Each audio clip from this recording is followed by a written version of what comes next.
a couple of ways to break the ice.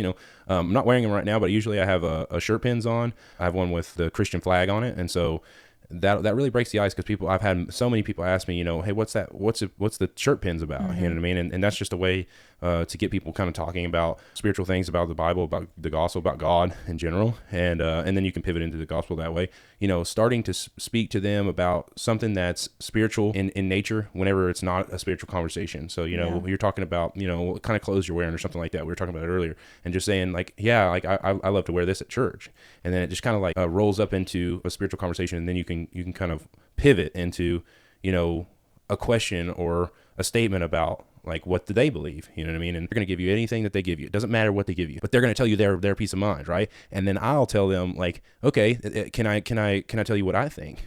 And then like, you gave them the time to say everything they want to say. If they're half decent person, they're going to say, yeah, man, like, what do you think? And then that's an opportunity for you to say, well, I believe in the Bible. I believe what it says about the afterlife, that there's a heaven and a hell.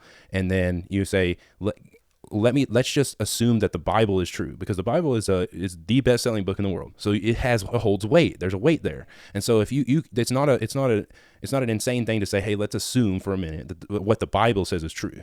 And they'll be like, they may not like that, but you gave them the time of the day. Like I said, if they're decent, they'll give you the time of the day. And you can say, hey, let's assume the Bible is true, and there's a real heaven and a hell.